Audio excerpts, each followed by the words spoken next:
Phone எடு please please. ஐயோ, இந்த சாரதா ஏன் ஃபோன் எடுக்க மாட்றா? நான் இப்போ யார்கிட்ட ஹெல்ப் கேட்குறது?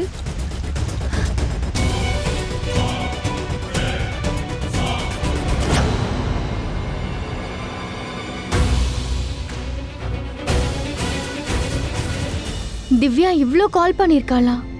இவ்ளோ தடவை அவன் ஏன் கால் பண்ணிருக்கா? என்ன விஷயமா இருக்கும்? மேடம், நான் ஒரு கம்ப்ளைண்ட் கொடுத்தாகணும். நோட் பண்ணிக்கோங்க மேடம். பெண்களுக்கு எதிராக நடக்கிற பாலியல் வன்கொடுமை பற்றி நான் கம்ப்ளைண்ட் கொடுத்தாகணும் மேடம். என்னம்மா கம்ப்ளைண்ட்?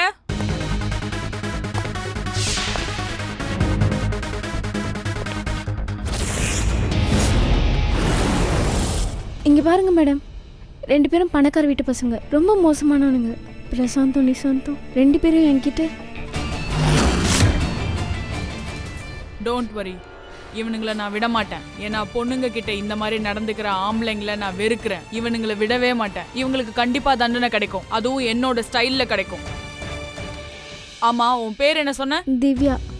பிரேமா, திவ்யாக்கு ஒரு டாக்ஸி ஏற்பாடு பண்ணி அனுப்பி வை. Thank you madam. கவலைப்படாத, நான் பாத்துக்கிறேன்.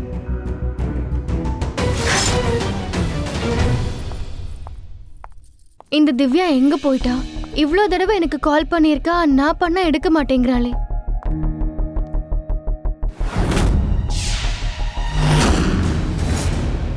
ஒருவேளை அவளுக்கு ஏதாவது ஆபத்தா இருக்குமோ?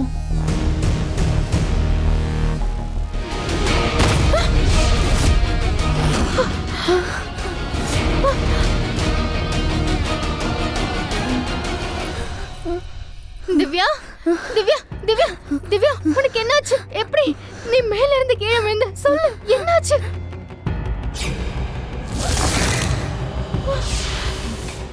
இரு.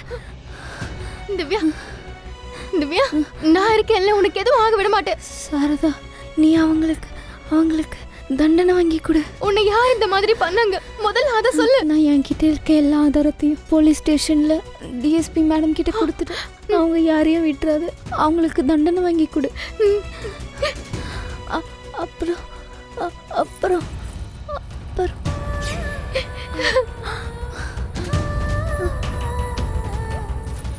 திவ்யா, திவ்யா,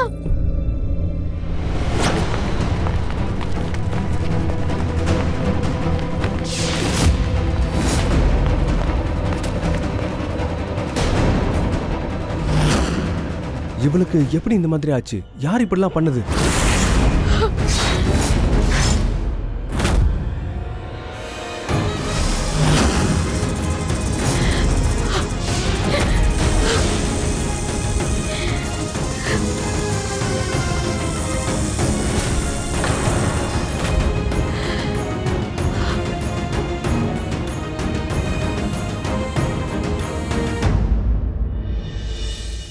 பெரிய மாளிகையில் கொலை நடக்கிறது சாதாரணம். ஏன்னா இந்த மாதிரி பணக்காரங்க கிட்ட பணம் நிறைய இருக்கு. இனி என்ன, பணத்தை கொடுத்து இந்த கொலை கேஸை இல்லாமல் பண்ணிடுவாங்க. திவ்யா கதை முடிஞ்சிச்சு. இனி எவனாலையும் நம்மளை ஒன்றும் செய்ய முடியாது. இங்க என்ன நடக்குது? நம்ம வீட்டு மருமக வேலைக்காரிக்கு தோழியா? சித்தி, ஒரு உயிர் எப்பவும் உயிர் தான், அது முதலாளியோ இல்ல வேலைக்காரியோ. அதுலயும் திவ்யா சாரதாவோட ரொம்ப close friend. Super super pass, பார்க்கவே நல்லா இருக்கு. நீங்க உங்க வேலைக்காரியோட உயிரை பத்தி கூட கவலைப்படுறீங்களே, நைஸ்.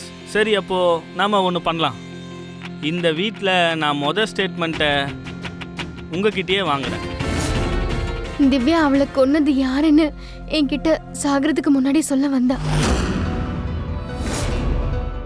யார் பெரியாவது சொன்னாங்களா? அதை என்கிட்ட அவ சொல்றதுக்குள்ள இறந்து போயிட்டா. ஆனா அவ மேல் மாடிய பார்த்து கை காமிச்சா. நான் அங்க யாரையும் பார்த்தேன். யாருன்னு கவனிக்கிறதுக்குள்ள அவங்க ஓடிட்டாங்க. அவங்க கண்டிப்பா இந்த வீட்ல இருக்கிற யாரோ தான்.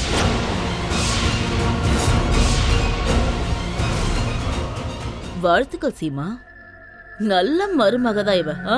உன் வீட்டு ஆளுங்களையே கொலைகாரங்களா மாத்துறா. என்ன இதெல்லாம்?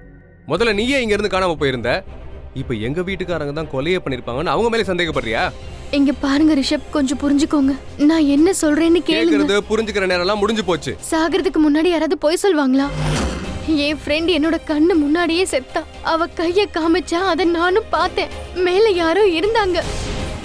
இந்த வீட்டு மாடியில வெளி ஆளுங்க எப்படி வருவாங்க? அதை நிரூபிக்க உங்ககிட்ட ஆதாரம் இருக்கா? ஆமா இருக்கு. அந்த ஆதாரத்தை என்னோட ஃப்ரெண்டு டிஎஸ்பி கயல்விழி கிட்ட கொடுத்திருக்கா. மேடம் நல்ல வேலை வந்துட்டீங்க. திவ்யா உங்ககிட்ட ஆதாரத்தை கொடுத்தால. சொல்லுங்க மேடம், அவளை கொன்னது யாரு?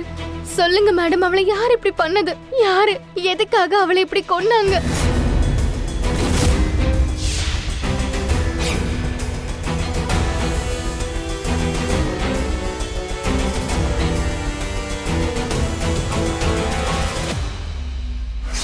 ரெண்டு பேரும் பணக்கார வீட்டு பசங்க, பிரசாந்தும் நிசாந்தும். ரெண்டு பேரும் என்கிட்ட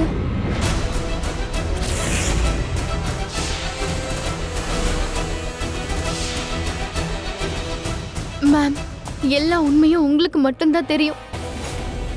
ப்ளீஸ் சொல்லுங்க மேம். திவ்யா உங்ககிட்ட எல்லா ஆதாரத்தையும் கொடுத்தால. ப்ளீஸ் சொல்லுங்க. என்ன ஆதாரம்? என்கிட்ட எந்த ஆதாரமும் கொடுக்கல. இவ என்கிட்ட எதுவுமே சொல்லல. அப்படின்னா இவ உங்களை பார்க்க வரவே இல்லையா? வந்தா. இவ யாரையோ காதலிக்கிறாளாம், அவங்களே கல்யாணம் பண்ணிக்கணும்னு சொல்ல வந்தா, அவ்வளவுதான். ஆனா அந்த பையனுக்கு அதுல விருப்பம் இல்ல. அந்த பையன் மட்டும் ஒத்துக்கலன்னா நான் தற்கொலை பண்ணி என்கிட்ட சொல்லி அழுதா. எவ்வளவோ சொல்லி புரிய வைக்க முயற்சி பண்ணேன், ஆனா இவ புரிஞ்சுக்கவே இல்லையே. நான் இவகிட்ட கேட்டேன், அந்த பையன் யாரு, அவனை பத்தின அடையாளத்தை சொல்லுன்னு கேட்டேன். ஆனா இவ எதுவுமே சொல்லல. காதல் இவளோட கண்ணை குருடாக்கிடுச்சு. இவ புரிஞ்சுக்கிற கண்டிஷன்லயும் இல்ல, இவளுக்கு புரிய வைக்கிற சிச்சுவேஷன்லயும் நானும் இல்ல. Finally she committed suicide. நீங்க போய் சொல்றீங்க. திவ்யா ஒன்னும் தற்கொலை பண்ணிக்கல, அவளை கொலை பண்ணிருக்காங்க. நான் அந்த பையனை பார்த்தேன். நீங்க ஏன் இப்படி போய் சொல்றீங்க? சதி வேலை பின்றவங்க தான் போய் சொல்லுவாங்க. நான் போய் சொல்றேன்னு நீ சொல்றதே பெரிய தப்பு. இங்க பாருங்க ரிஷப், உங்க பொண்டாட்டிய நீங்க கொஞ்சம் கண்ட்ரோல் பண்ணுங்க, இல்லனா ஏன் கண்ட்ரோல நான் இழந்துருவேன். இந்த கயல்விழி போய் சொல்றாங்க. ஏன் இப்படி பண்றாங்க? இவளோட கதை என்னன்னே தெரியல, ரொம்ப ரகசியமா இருக்கு. செத்து போன இந்த பொண்ணு இவ மடியில எதுக்கு விழுந்து சாகணும்? இந்த சாரதா எதையோ மறைக்கிறா.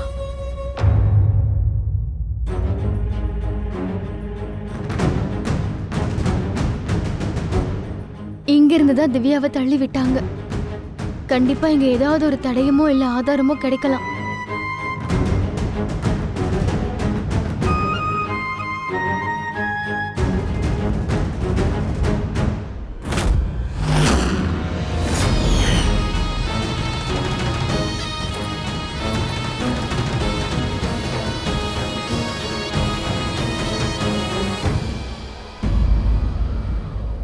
நீ அவங்களுக்கு தண்டனை வாங்கி கொடு.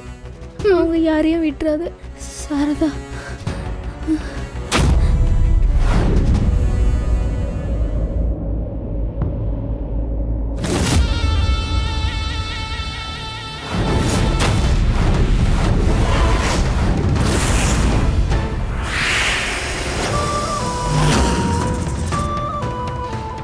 இந்த உலகத்தையே ஆள்ற பரமேஸ்வரா, இந்த வீட்ல இன்னைக்கு திவ்யாங்கிற பொண்ணு இறந்து போயிட்டா. யாரோ அவளை கொலை பண்ணிட்டாங்க. எனக்கு ஏதாவது ஒரு தடயத்தை கொடுங்க. அவளோட இந்த ரகசிய மரணத்தோட தெரிய விளக்குங்க. அந்த கொலைகாரங்க யாருன்னு காட்டுங்க மகாதேவா.